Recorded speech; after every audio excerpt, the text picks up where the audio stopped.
What is up, and welcome back to the Talking Nutrition Podcast. We are back with a Q&A episode. Today we have a recording from our kind of like secret behind closed doors media challenge that we did February 19th through 23rd. We talked about mindset, training, nutrition. We talked about taking action, basically, like really doing something for your goals, and planning, periodization, a lot of good stuff.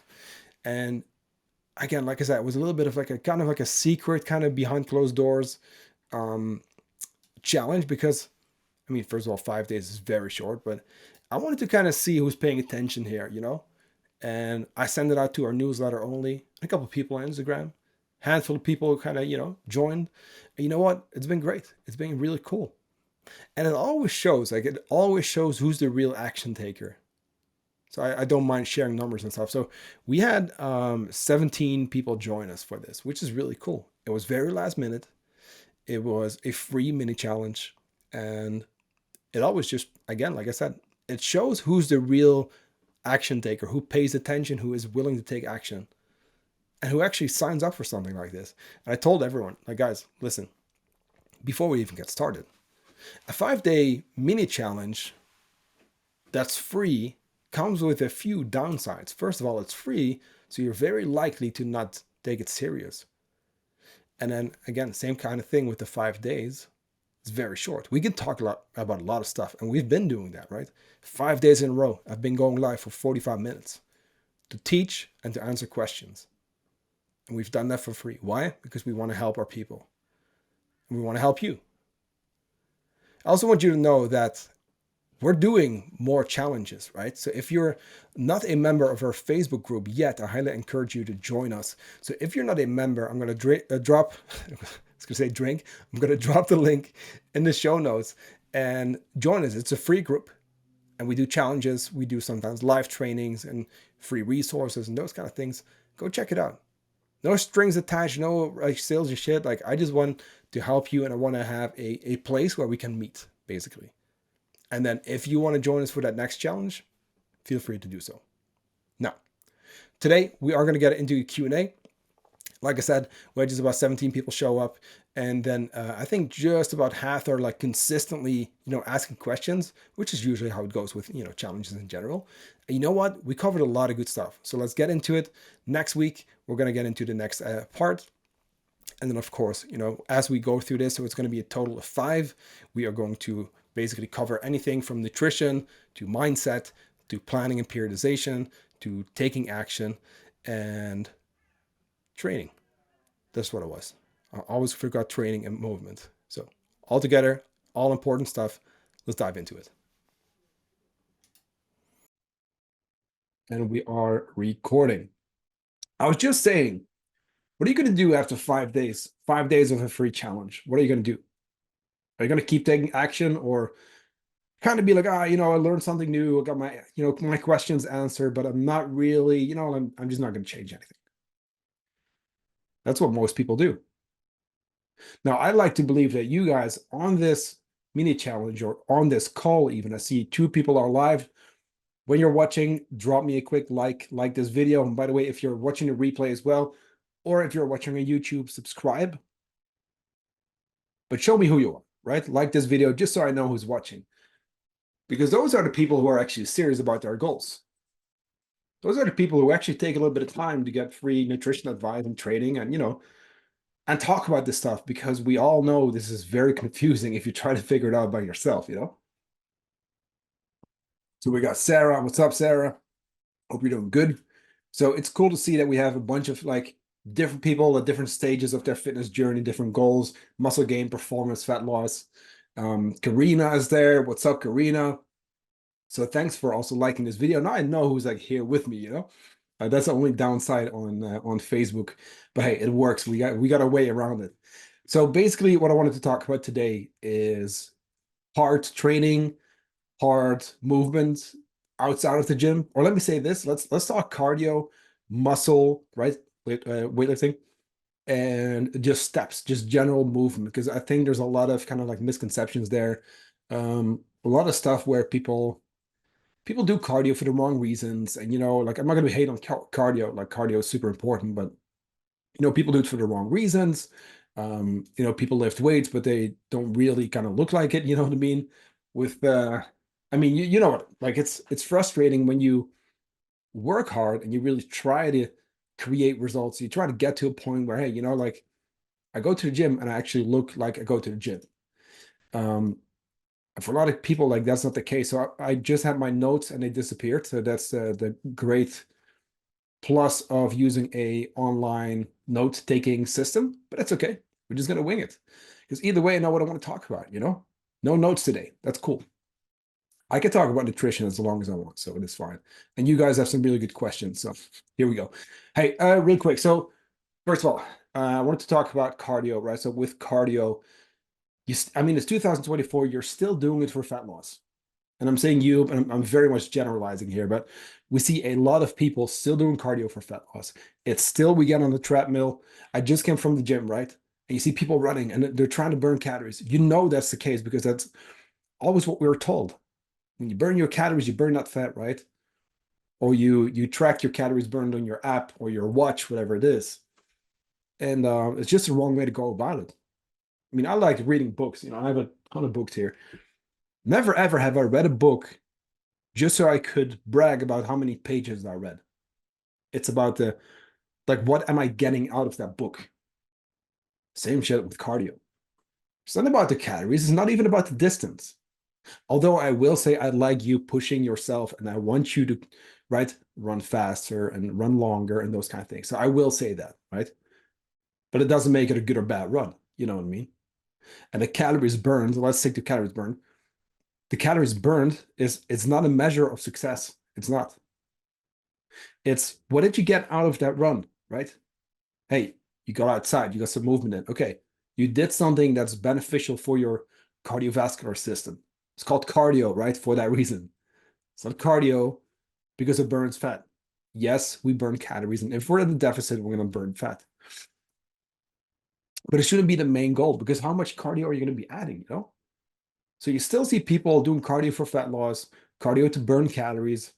It's not paying off, especially not if we don't address nutrition. Then we also have people lifting weights, and we kind of just do random stuff. Whether it's we go to the gym, we get that membership, we don't invest in a PT, we don't get that introductory what's it called, like session, right? Because usually when you sign up for a gym, you get that free session. But like we go in and we think, oh, we'll figure it out.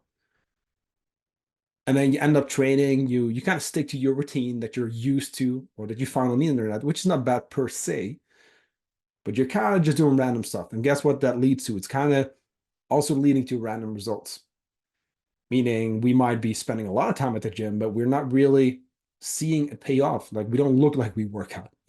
We've been there. I've been there for sure, definitely. It's okay not to know necessarily moving into, hey, I'm gonna sign up to the gym and I'm gonna start lifting weights. It's okay not to know what to do, right? That's what those PTs are for. That's why you can get the program or use an app or whatever it is. But it's not paying off. And then there's the fact that we've become as a society so sedentary. We're sitting so much on our asses. We're not, by the way, we're not supposed to just sit down all the time, right? We're supposed to move. We're people, we're humans. We're supposed to be moving. However, with work and those kind of things, we've become very sedentary, which has a direct effect on our health as a whole. So what happens, right? People get sick, overweight, and hey, maybe we try to offset that with more cardio, right? No, we got to work on both. So all those three things, you want to lift your weight, you want to do your cardio, and you want to hit your steps. And those are three separate things, and I'll explain. So what we need to get you to do is get you to a healthy range of steps. And I'm actually going to exclude cardio there, ideally, right? I'm not trying to complicate it here, but your cardio should not really necessarily count towards the step count I'm going to give you. So I'll say that, right? I'll try to be very specific here. We also need to get you on a workout program when you're lifting weights or when you're doing any sports. If you want to get good results, get on a program. unless you've done this for years and years and years, and you have a good understanding of the principles of training, how muscle growth works, deloads, and those kind of things, then maybe, sure. But even then, I'm always going to, I mean, this is why good coaches have coaches, because they know that because they know so much, they'll probably start tweaking it too much, you know? Like, no, no, we all need that accountability. So good coaches also have coaches, including, you know, nutrition as well as training. And I believe everyone should get a program at least for a while. And here's the thing too, we want to change it up, right? Seasons. Now we also need to get our steps up, um, and do some cardio, right? Like I said, so we have our steps and we want to do cardio. So let me explain real quick. So when it comes to your calories burned, 70% is BMR, just your body just working, keeping you alive. Just about 15% is NEAT, so that's non-exercise activity, which is walking, talking, moving, blinking, whatever it is, like anything that's not purposeful exercise where you go to the gym or you go on that run, right? Because that is only 5%. So we'll get to that. So you have 70% BMR, 15% NEAT, so non-exercise activity, any kind of movement that's not working out. Then we have 10% that's digestion. So digestion burns more calories than exercise. We get to 5%, on average, 5% of your total daily energy expenditure, the amount of calories you burn per day, comes from exercise. That's research based. That's a number that's obviously an average, but still, it's not that much. This is where, hey, I want people to do their cardio. I want them to to lift their weights. But if we want to lose weight, we're going to do that through nutrition and we're going to support that through steps, because if we can influence that daily energy expenditure, right? The non-exercise activity, I should say, the stuff that's outside of the gym, because there's a benefit to this too. Additionally, we can get those calories burned up, but then we can do that without the added stress response. Because if we're just adding cardio all the time, we're adding more and more stress to the body. And guess what? A stressed body is not going to be very willing to lose the fat. It's not going to build the muscle. You're going to break down muscle. So you're going to look worse, right? And there's a ton of other like health downsides to that. There's a lot of negative effects to cortisol always being high. So we're not trying to do that. We're trying to, yes, burn calories, but without the stress response. So let me say this. When it comes to steps, I really just mean just general movement. And your phone or your tracker could pick that up, right? And that's why we say steps, because it's the easiest way, the most accurate way to calculate your, daily movement. Because we cannot figure out how many calories you burn on a daily basis outside of a lab setting. We cannot do that. So here's the thing. Not knowing our calories burned, we got to do something else. So we're going to get you on a weightlifting program, do some cardio for the health benefits, right? And then we're going to, of course, get our steps up. So what's an ideal amount? So based on the research, the 10,000 steps is actually a really good mark. I would say anywhere from 8 to 10,000 steps is ideal. And then there's a tiny benefit kind of going from 10 to 12, but again, it's a lot for some people. So I understand if you can't get to that point. But from there's no additional benefit. So that word additional is big, right? So there's a direct correlation between the risk of all-cause mortality, which means death of all cause, right? And it sounds very serious, but it is. When you barely move at all, you hit 1,000, 2,000, 3,000 steps, whatever, per day. That is a very high risk of getting sick, right? Death of all cause. And then there's a line that goes like this to where, hey, like the risk is high, and then you go from 2,000, 3, 4, etc., go all the way up to like 8,000, and you really see that risk decline, and then it kind of flattens out just around 10,000 steps. So that's kind of where that 10K, like that's why that comes up all the time. It originated in marketing, I will say that. A Japanese company, I think I wrote about this in my blog. I want to say in the 80s or even earlier. I can't remember the exact date, year, I mean, but it originated in marketing. But since then, there's been a lot of research, also recent research, that shows like that 10K is absolutely the sweet spot. You're going to improve your health. And again, right, if we can go on a walk, which, yeah, technically is planned movement, I know, but if we can go on a walk and we're not adding that stress to the body, you're going to lower cortisol. It's going to help you lose fat. It's going to help you build muscle. It's going to help you sleep better. That is going to play into everything else. And it's just going to overall, right? It's going to support digestion, blood sugar, blood pressure, like so much. Now, when it comes to weightlifting, I can't give a general recommendation. The same goes for cardio. So with the steps, like I would say general recommendation, that is going to be the 8 to 10K just about, right? If we can get you to 10 consistently, incredible. You're doing something that's inherently good for your health. Now, when it comes to cardio, it depends. I'm going to say you're likely better off most of the time going with a lower intensity cardio and then maybe doing it once or maybe twice a week. Again, general recommendations. It you could do more, obviously, right? It really depends. I can't like with that one, I can't give one general kind of like answer, but I'm gonna speak to most of the clients I've helped over the years, right? And in most of those cases where you have your job, your school, your kids, whatever it is, you're busy, right? You're just trying to be healthy and you are looking, or you're trying to be lean and look like you work out and be healthy. But that's kind of like that's our main like group of people, and then we have some high performance, and then we've people who really want to put on a lot of muscle, but generally speaking, it's mostly like health focused, and I like to believe that we're all trying to do it as healthy. Now that being said, once or twice, ideally, because unfortunately cardio is very stressful on the system, which again, it depends how much you do it, how far you push it, how well you recover. If your sleep sucks, well, not a great combination, but okay. How much you're eating, right? I still see a lot of people under eat as well there. They're trying to cut carbs, but I'm doing a bunch of cardio. But let's say once or twice, and then maybe when it comes to weightlifting, I'm going to give you a general range of like 3 to 5 times a week. Where, by the way, 3 times a week, I've seen people do 3 times a week full body, and they're killing it, and they're able to stick to it, and that's ultimately the most important thing. We could dive into studies, we could be nitpicky and do exactly what most of Instagram is doing, right? We pull up one study and it says this about range of motion and training frequency and whatever it is. And yes, absolutely, those things matter. I'm not going to say they don't. Absolutely not. But if we're talking, right, and we have a bunch of different people in this, it's a challenge too, right? People in their 20s, 40s, 50s, 30s, don't want to skip that one. But like, and anything, it was, like we work with people from their 20s to 60 plus.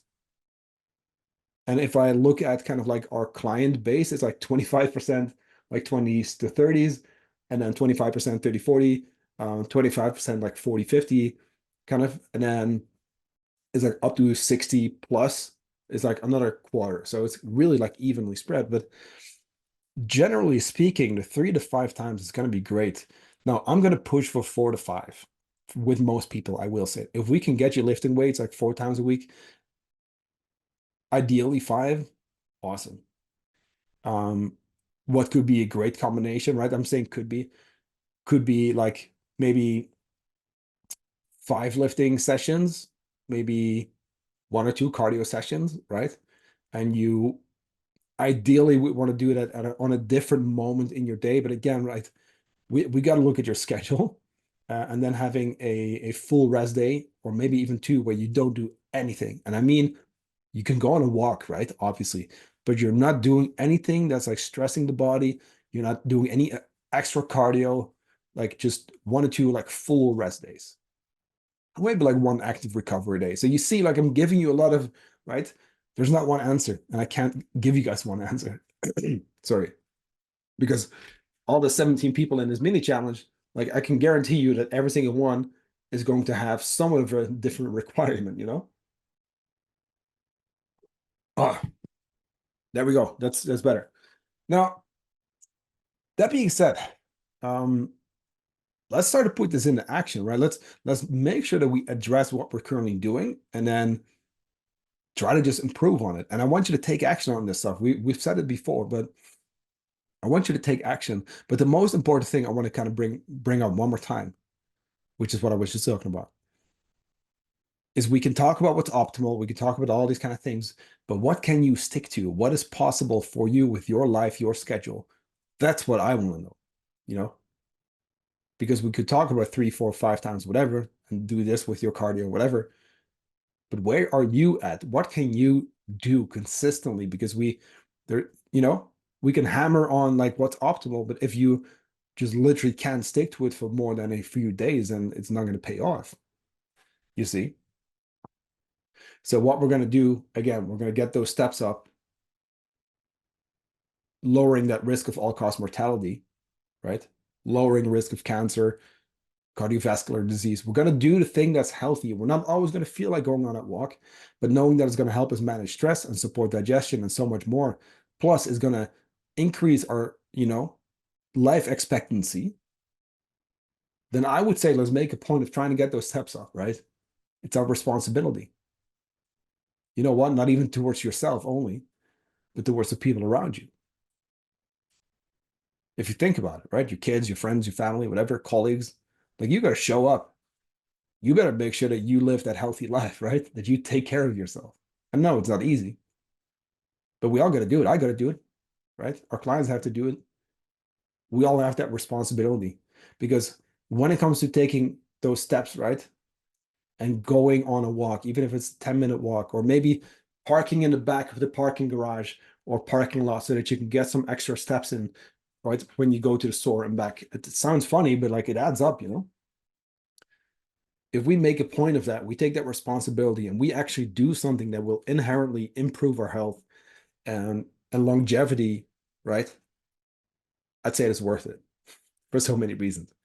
And when it comes to muscle, again, we've talked about this, but muscle is so key. So lift those weights, right? And get on a program. Learn about fitness at least. Learn about programming or, right? Get help from someone. Get a coach, PT, whatever it is. When you just sign up to a gym, like ask for that PT session. Usually you get at least one for free. So think about this stuff because muscle is going to be so important. If you are in your 20s, you're in the best spot.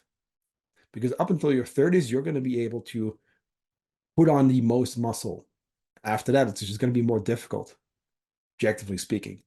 So if you're young, rely on, or benefit off of the fact that you are young and, build that muscle.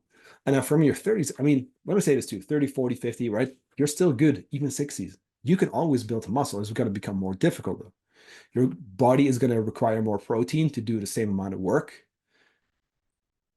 So also there, lifting weights and building muscle is also a responsibility because guess what? It's not just for the looks. It's gonna like lifting weights is gonna improve bone density. Having muscle is almost like not necessarily anti-inflammatory, but when you are obese, overweight, that's gonna make your body more inflammatory, right? So by being leaner, you kind of do the opposite.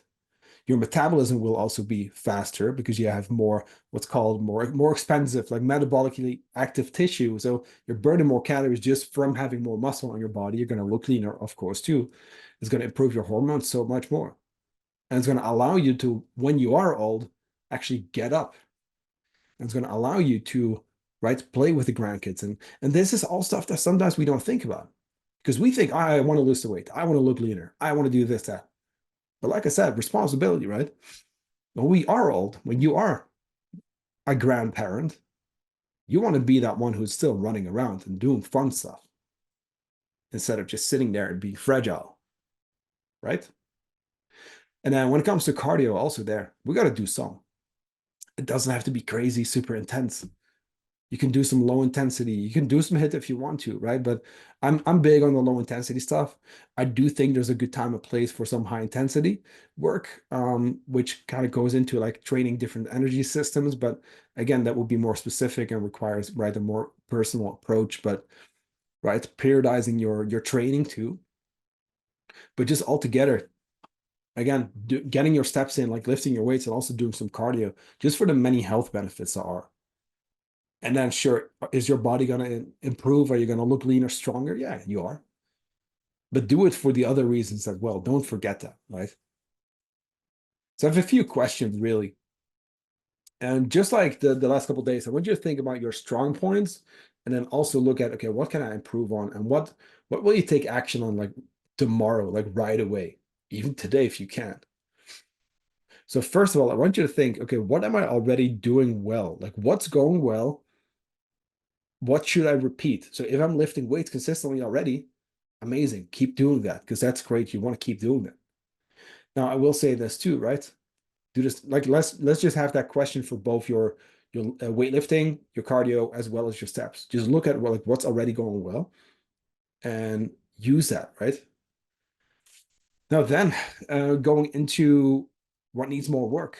I think you already know that if your steps are low, if they're 2,000, okay, let's bring them to 2,500, 3,000. And I want you to set, and whether that's with your cardio or your steps or your weightlifting, I want you to set a goal that is slightly challenging, still doable, right? Not impossible, but I want you to challenge yourself. So what can be better? Set that goal. Then I want you to take action on this stuff tomorrow or even today if you can. And I will just take it from there. But like I said, nothing will change if you do not change, if you do not take action. Let's get into Q&A. Let's see. I want to pull up the questions from our question box in the group. Let's see. Challenge Q&A box. There we go. There it is. I always have to turn on all of our comments because you know how Facebook gets. Alrighty. Activity from Morgan. I'm finding it hard to get into a routine of going back to the gym, although I love working out. Between being tired from writing a thesis and holding a job and struggling to come back from injury, struggling to find the motivation to recommit. Suggestions. Yeah, don't expect motivation to show up. Don't expect motivation to do anything for you. Motivation is like that unreliable friend who's just there for the good times, but then when you need them, they're not anywhere to be found, right? Don't think you need motivation. You don't. Even if you're unmotivated, you can still take the same actions as the motivated version of yourself would, the future self. Because who are we trying to become, right? And this is a question for everyone. What's a person you want to become? That healthy, strong, resilient person who got shit done. Do you think they really care about motivation? I don't think so. So first of all, just go. That's the only thing I can say. Just go. Get it done. Make a point of time blocking, schedule. Because let me say this, because you're writing a thesis, which makes it very, right? Your schedule is busy. You are doing a lot. But guess what? If you fill your 24 hours in a day with just work, well, not 24, but you get what I mean. If you sleep and then you just work, guess what you're going to do? Shitty work.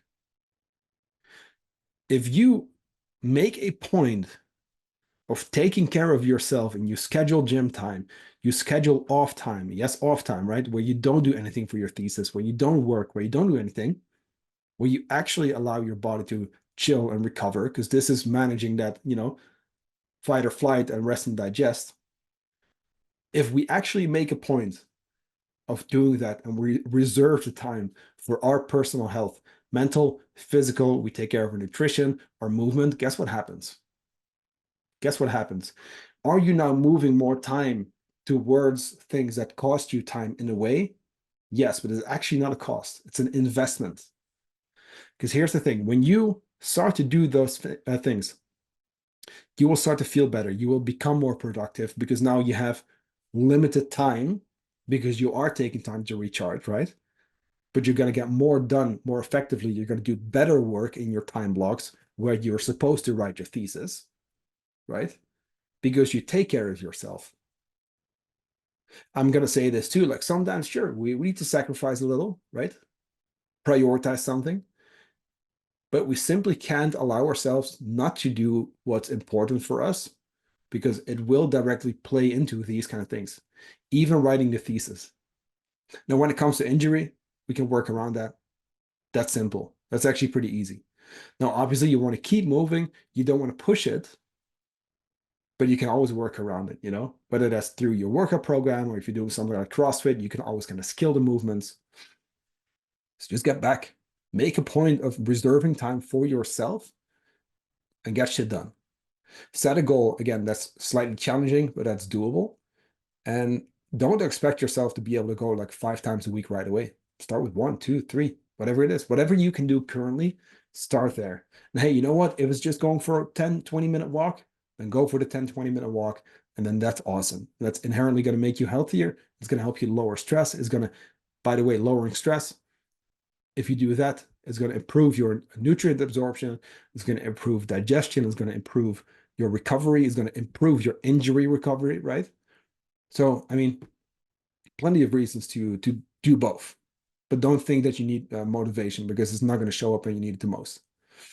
It only comes, is my last point. Motivation only shows up when you already take action. If you take action, you create momentum, the momentum keeps going, and that is where motivation kicks in, when it's already going well, when you already got the ball rolling. So don't wait here for that ball to start rolling because it's not going to. Motivation will not do that for you. You will, and only you can. And like I said, even if you're unmotivated, you can still take the same actions as future you would, who is motivated or unmotivated. Doesn't matter. They take that action anyway. Make sense? Sarah says, is it true that in order to increase the number and size of mitochondria and also get an increased capillary growth around muscles, working out in zone 1 or 2 is the most efficient, and that it requires 40 minutes and more in the zone 1 or 2 to get these effects? Doesn't matter what kind of aerobic exercise you do when it comes to the only physiological effects like these, or can it be running, cycling, walking, etc., skiing, what with the same physiological effects? I'm going to say here, I'm not very specialized in these kind of things. So to directly answer your question in terms of capillary growth, I don't know. That's my only right answer. Mitochondria wise, I also don't know. I also don't think those kind of things are worth really worrying about, to be honest with you. But it's just me, right? That's just me. Because I think, and I'm just gonna say this because I know what we talked about from other Q&As. I'm gonna say this: this should not be a priority if we're not even hitting on nutrition every single day. Make sense? So this is something where I feel you like, and this is me also not knowing about this topic, right? And I'm always very honest about that stuff. There's going to be a lot of people online who will act like they know everything, right? I can look into these kind of things, and I will because I like learning and I want to know as well. But still, but let me say this, right? And I mean this in the best way possible. I think these are mostly distractions because, again, we're not looking in zone 1 and 2 and 40 minutes, and it has to be specific XYZ. Okay. But we also know that you work super long shifts sometimes where you work a high stress job, you do your ambulance stuff, you sometimes don't get all your meals in. Dialing that in is going to inherently have way more of an effect. You see? So if I were to be your coach, I wouldn't even look into these kind of things yet, to be honest with you. Because as a coach, I also need to be like that person who like kind of takes my client to be like, hey, you're distracted.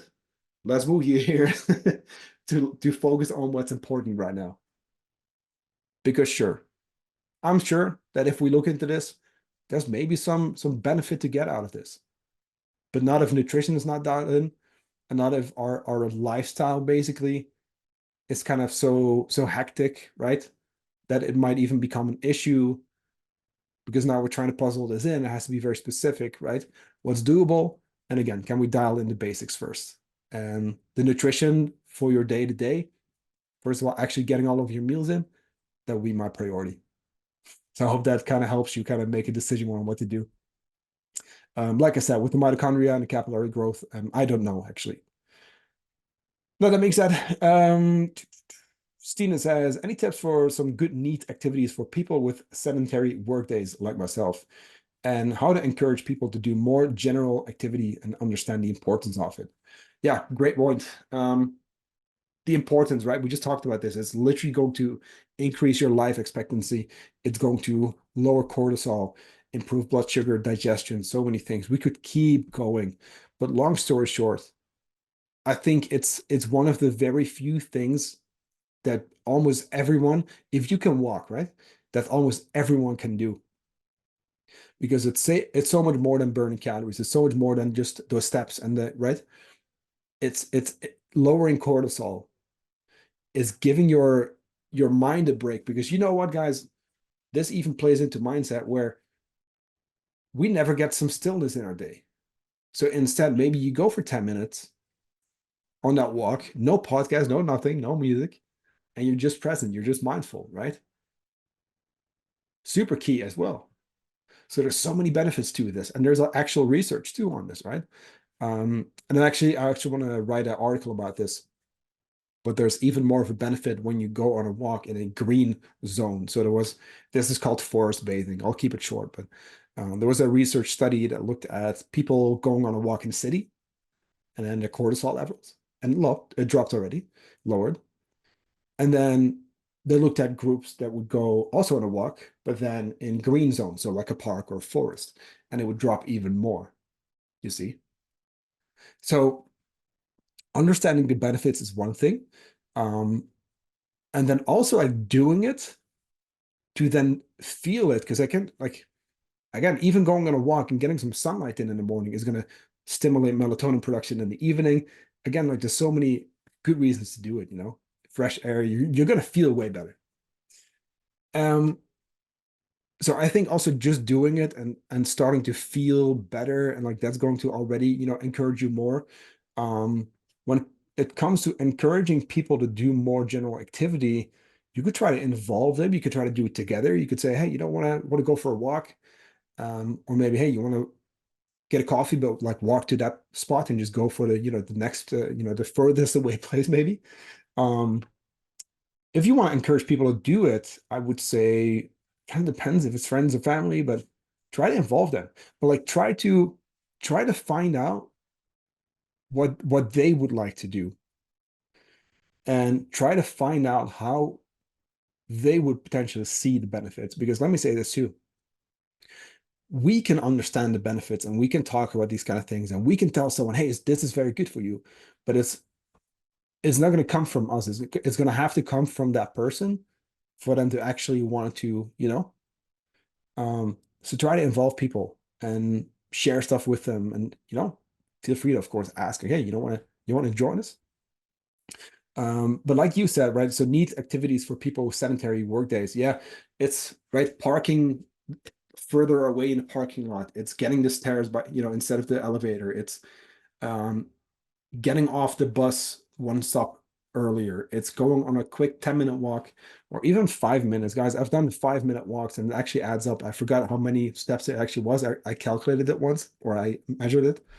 Um, but 5 to 10 minute walks, those kind of things, it actually starts to add up. If you do that after every meal, you know, it's going to support digestion and it's going to improve your activity overall. If you can take calls, maybe by, you know, walking meetings, maybe it kind of depends on what kind of work you do, of course. I like having a standing desk as well. I'll sit down sometimes, but you know, and I also have a walking pad, by the way, so it's off currently, obviously. But I walk a lot in my office, right? It's an investment, I will say that. But if I am, because as a coach, I work in my little office here, you know? So if I have a sedentary job, I gotta set up my environment so that I can still get those steps in, because it's still my responsibility to also, as a coach, be the example, but hit my steps, because that's key. It's also going to improve my life and my life expectancy. Um, Other than that, I don't know, dance, play around, like there's a lot of things we can do. It doesn't have to be walking, just any kind of any movement. Do work in a yard, go snow shoveling if you need to. Like no one likes doing it, but hey, you know, it's pretty good activity. When you go to the store, right? Walk to the store instead of going by car. Just bring your backpack. When you put out the trash, walk up and down twice instead of, you know, once. Those little things, it all adds up. Um, and of course, it's way more. Lisa says, I bought into a Pilates app. Pilates? Pilates. I think I'm pronouncing it right. I'm not sure. And I admittedly haven't used it. Do you think those are good activities to engage in? Sure. I mean, yeah. I think any activity is going to be good for us. what I want to know is, what do you like? And this is where, again, this is where social media is like everyone's in a discussion, because you have bodybuilders talk shit about CrossFitters, and CrossFitters talk shit about bodybuilders, and then people talk shit about powerlifters, and then it's this and that, and it's runners. And we got to understand that everyone is a different person also, in terms of, hey, what do we actually just like? Because I hate running, for example. I like currently do. I've gotten in and out of it, and I actually really like it once I'm into it. But currently I hate it. Like, you know, um, I used a lot of CrossFit, and I'm not doing it anymore. Um, I had a time where I did more like powerlifting stuff. I don't like that anymore. Now I really like bodybuilding stuff. And I've just found that I like changing it up, but that's me. And I'll have more like, cardio focused phases, and now it's muscle growth. And I think it's playing around with these kind of things, Lisa. It's like trying a different app. If you haven't used it, okay, is it because you're not taking action and you're telling yourself you want to get active, but you're not doing it? Or is it just not for you? That's also okay, you know? So I will say this, like, if we're not using it, first address if it's our own effort. And if not, let's own it and do something about it. And hey, if you end up not liking it, that's cool. Like, I've done a lot of stretching in the past. I'm currently not doing it. I really should, to be honest with you. But like for me, like I personally don't see myself go to like a yoga or like a spinning class or something like that, right? Where other people might love that. Like, I do bodybuilding stuff now. I'm sure there's lots of people who don't like us. So long story short, play around with different things. Try sports, try CrossFit, try running, try group classes, try a bodybuilding program. I will say this, right? So for a lot of people, a traditional like strength and muscle building program is going to be very good for you, because you're going to build more muscle, and that's going to benefit you in so many ways. It's going to improve your metabolism and so many things, hormones, right? We talked about this. So I guess my main thing is, like, first, like, look at where you're at, if it's because of effort, and if not, just try something else. Just try, like, until you find something that you do like, Um, Erica says, so the last question, Erica says, for activity, I love to go for walks and aim for my 10,000 steps, but in the winter it's just a lot harder. Yeah, absolutely. Any tips for getting in my steps? Yes, I mean, we just talked about this already, but if you can get a walking path, that's a huge one. If you go to the gym, add a warm up, just get your steps in on a treadmill, right? And maybe put the speed, up a little bit. I've really found that. I mean, it's a funny, just dumb thing, but if you turn up the speed a little, you just walk faster, you get more steps in, right? It's a dumb little thing, but if if you walk for 10 minutes, if it's slow, and you walk for 10 minutes and it's a little bit faster, like, if you can get more steps in, great. Um, but yeah, try to think of excuses to get your steps in, almost like throughout the day, because 10,000 is what I'm aiming for as well. If we do not get our steps throughout the day, and we're done with work, and we still got to hit like 8,000, like, that's hard. We're gonna have to go on a hike in the evening, Um, but try to find little excuses, like I said. But also think outside the box when it comes to walking. Doesn't even have to be. But a lot is going to come down to getting some actual steps in. Makes sense. I've even seen people have stationary bikes in their office. Like, there's actual, forget what it's called.